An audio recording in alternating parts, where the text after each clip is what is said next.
मेरा कसूर क्या है साहब, जरा यह तो बता दीजिए। इतने जख्म हमें क्यों दिए जा रहे हैं और हम पर इस तरह के जुल्म क्यों? क्या हम संविदा पे बहाल एएनएम है, इसलिए हम पर इतना जुल्म हो रहा है? एएनएम कर्मियों का कहना है कि हम अपना जख्म कहां कहां दिखलाएं। अगर कोई शरीर में जख्म हो तो हम जख्म को दिखा सकते हैं, लेकिन पूरा शरीर ही जख्मों से ढका हुआ है तो हम शरीर क्या दिखाएं? जी हाँ, एएनएम कर्मी जो है संविदा पे बहाल है, अपनी पीड़ाओं को लेकर गुहार लगा रही है। प्रखंड मुख्यालय से लेकर जिला कार्यालय मंत्री से लेकर पटना राजधानी के सड़कों पर संघर्ष कर रही है कि हमारा कसूर क्या है, दोष क्या है, सिर्फ इतना हमें बता दीजिए। जो हमारे संविधान ने बराबरी का दर्जा दिया है, उस बराबरी के दर्जे को दे दीजिए। हम चर्चा करेंगे विभिन्न जिलों से आ रही एएनएम कर्मियों की आंदोलन की खबरों पर। अनिश्चितकालीन हड़ताल पर हैं एएनएम कर्मी।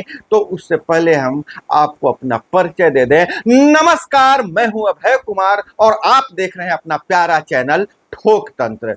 ठोक तंत्र में हम एएनएम कर्मियों का दर्द को दिखाने जा रहे हैं और विभिन्न स्थानों पर कैसे प्रदर्शन हो रहा है इसको दिखाने जा रहे हैं, बताने जा रहे हैं। अब आप पर छोड़ते हैं, इनके आप साथ हैं कि इनके आप साथ नहीं हैं।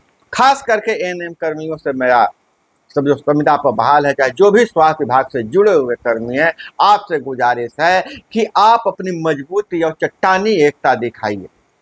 हम आपके साथ हैं और हमारा साथ होने का मतलब यह है कि आप पहले हमारे परिवार का सदस्य बन जाइए। हमारे चैनल को सब्सक्राइब कीजिए, सिर्फ एक बार सब्सक्राइब करना है। देख रहे हैं कि बार बार कोई बार नहीं सब्सक्राइब करना है, एक बार सब्सक्राइब कीजिए।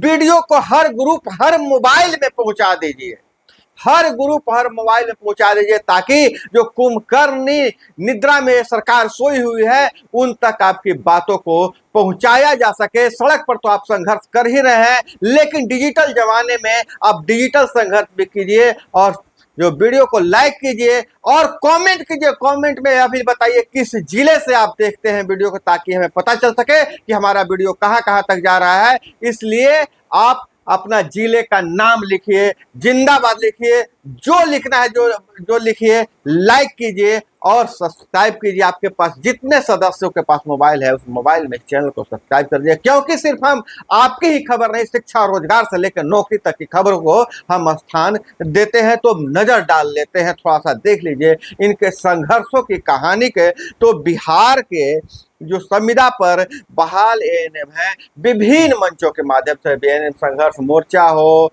चाहे कर्मचारी संघ गोप गुट हो, विभिन्न तरह के संगठनों के माध्यम से अपनी मांगों को लेकर अनिश्चितकालीन हड़ताल पे हैं। मांग भी क्या है? मांग यह है कि साहब हमें समान काम के लिए समान वेतन दीजिए, क्योंकि संविधान भी हमें बराबरी का हक देता है। संविधान कहता है किसी से भेदभाव नहीं किया जा सकता है। जाति के आधार पर, धर्म के आधार पर, लिंग के आधार पर आप भेदभाव नहीं कर सकते हैं। तो सरकारी कर्मी होते हुए भी ऐसा भेदभाव क्यों हो रहा है कि संविदा पर हम वही काम कर रहे हैं तो हमको 5 पैसा मिलेगा, और जो आपका सरकारी ठप्पा लेकर आ गया है, माने राज्यकर्मी बन गया है, उसको 20 पैसा मिलेगा, 25 पैसा मिलेगा। ऐसा कैसे हो सकता है? तो साहेब, मुख्यमंत्री जी और स्वास्थ्य मंत्री जी दोनों से यह गुजारिश है कि इस पीड़ा को आप समझिए। जब एक ही काम दोनों कर रहे हैं, नहीं तो यह मानिए, आप सरकार से यह मैं कहना, जो आप मानिए कि आप संविदा पर जो बहाल किए हैं एएनएम कर्मी, उनको कुछ नहीं बुझाता है। तो हम मान लेंगे कि आप जनता के स्वास्थ्य के साथ पैसे बचाने के लिए खिलवाड़ कर रहे हैं। दोनों में आप फंसिएगा। खैर, हम चर्चा कर ले कि आखिर चल क्या रहा है। अब जो बिहार संविदा एएनएम जीएनएम के द्वारा कई स्थानों पे जाके हड़ताल के तीसरे चौथे दिन सीएस को ज्ञापन सौंपा गया है, जिसमें कहा गया है कि FRAS फेस रिकॉग्नाइजेशन अटेंडेंस का विरोध करने का निर्णय उन्होंने लिया है। समान काम का समान वेतन लागू होने तक भेदभाव वाली नीति HRMS FRAS द्वारा कोई भी संविदा पर जो बहाल ANM है वो अपनी उपस्थिति दर्ज नहीं कर रहे हैं, विरोध कर रहे हैं। जो ANM कर्मी है ने बताया कि हम लोग कार्य बहिष्कार कर अनिश्चितकालीन हड़ताल पर चले गए हैं। सरकार की यह दोहरी नीति फेस अटेंडेंस की जो मांगा जा रहा है, अगर सभी पर यह लागू होती है तो हम लोग मानेंगे, नहीं तो हम लोग नहीं मानेंगे। उन्होंने बताया कि जब तक सरकार नहीं मानती है हम लोग कार्य बहिष्कार जारी रखेंगे। वहीं आरा से, बेगूसराय से, कई जगहों से यह बताया जा रहा है कि FRAS सिस्टम में बहुत सारा लोचा है, क्योंकि उन्होंने कहा कि हम दूर दूर तक काम करते हैं, हम लोग टाइम पर कैसे पहुंचेंगे, कभी 10 मिनट लेट भी होता है तो हम लोगों का तो अटेंडेंस काट लिया जाता है। तो ANM महिला ANM कर्मियों के साथ बहुत सारी समस्याएं हैं। महिला कर्मियों ने बताया है ANM कर्मियों ने कि हमारे सेंटर पर शौचालय की व्यवस्था नहीं है। महिला लोग शौचालय करने के लिए कहाँ जाएंगे?